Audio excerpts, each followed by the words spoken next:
अखंडमंडलाकारं व्याप्तं येन चराचरं तत्पदं दर्शितं येन तस्मै श्री गुरुवे नमः।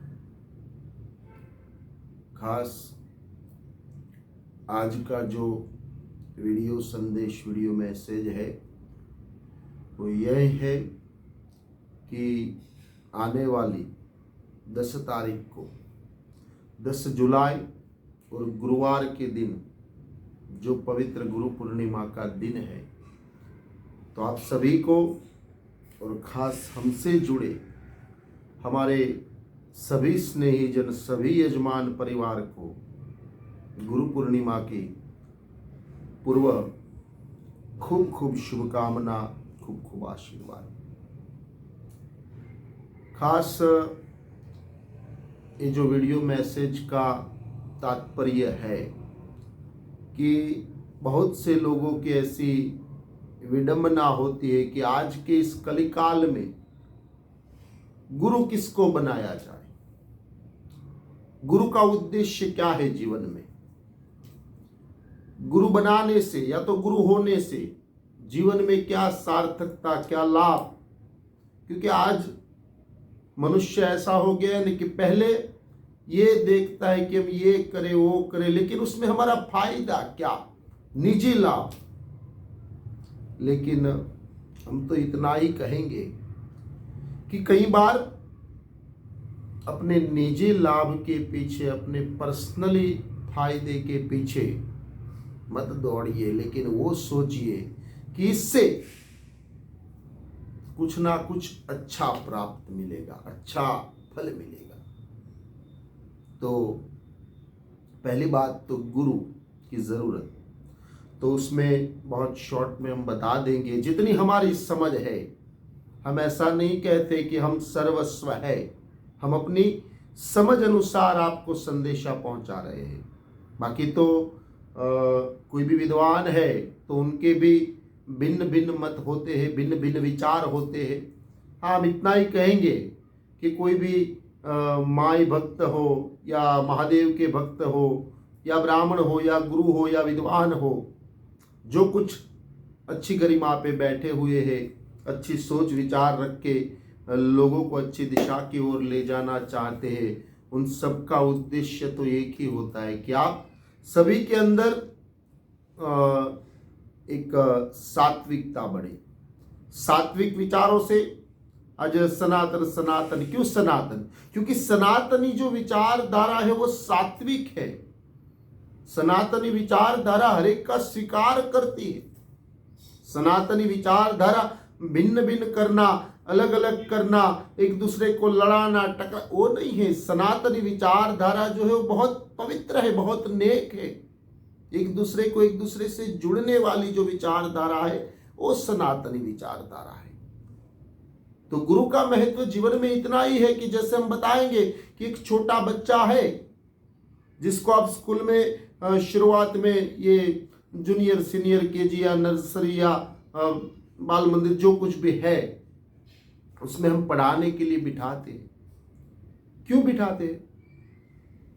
नहीं तो उसको आप एक कॉपी दे दो, एक पेन दे दो, बराबर, और वो लिखने लगे उसमें। लेकिन उसको अगर कॉपी दिया, पेन दिया और उसको ज्ञान नहीं है कि क्या लिखना है, तो ऐसे ऐसे ऐसे ऐसे पेन घुमाते रहेगा। वो पूरा कॉपी भर देगा पेन घुमा के, ऐसे ऐसे ऐसे लिटा लिटा करके, लेकिन उसको खुद को भी समझ में नहीं रहेगा कि मैंने क्या लिखा है। या तो कोई देखेगा तो उसको भी समझ में नहीं आएगा कि इस बच्चे ने क्या लिखा है। तो बस उसी प्रकार, क्योंकि जब उसको स्कूल में डालते हो या अपने माता पिता द्वारा कि ये 1, ये 2, ये 1, 2, 3 जो कुछ भी, तो मतलब उसको सहजता से सिखाया जाता है पहले कि बेटा इस पेन को ऐसे ऐसे घुमाओ तो ये 1 कहलाया, ये 2 कहलाया, 3 कहलाया। वैसे ही जीवन में, जीवन जीने का उद्देश्य, जीवन जीने की समझ, हमारे इस जीवन को एक अच्छी दिशा, अच्छी राह पे जो ले जाए। हमारे जीवन के जो कुछ भी कोई अकारण दुख है, दुख माने कि एक क्योंकि हम और आप सभी मनुष्य जीवन में है, तो कोई ना कोई प्रकार की मानसिक या आर्थिक या पारिवारिक या तो सामाजिक पीड़ाओं में से पसार होना रहता है। तो उस पीड़ा से बाहर कैसा निकले जाए, उस पीड़ा को हल्की कैसे कर दे, वो सीख जिस किसी के पास से मिलती है उसे आप गुरु समझो। वो आपके माता पिता है, वो आपके बड़े भाई है, वो आपके कोई स्वजन है, वो कोई ब्राह्मण है, कोई धर्म गुरु है, या आपसे जुड़ा आपका मित्र भी क्यों ना हो, वो भी आपका गुरु समान ही है।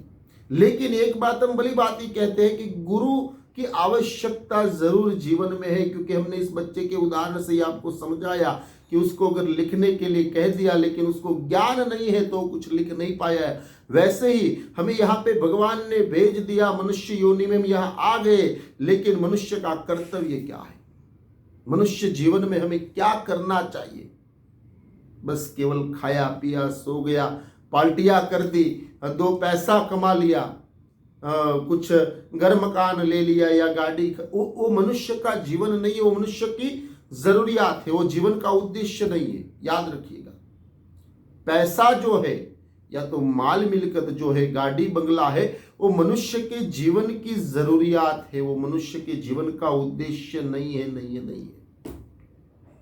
तो मनुष्य के जीवन का उद्देश्य क्या होना चाहिए? तो हमारी समझ के हिसाब से हम इतना ही बताएंगे कि जब हम इस धरती पे, बहुत सी शास्त्र कहता है कि 84 लाख योनि, 84 लाख योनि में से जब जीव पसार होता है तब जाके उसे मनुष्य का जीवन प्राप्त होता है। तो इस मनुष्य जीवन में हम कुछ धर्म करें, कुछ अर्थ करें, कुछ काम और कुछ मोक्ष, क्योंकि ये 4 सूत्र है ऋषि परंपरा का, धर्म अर्थ काम और मोक्ष।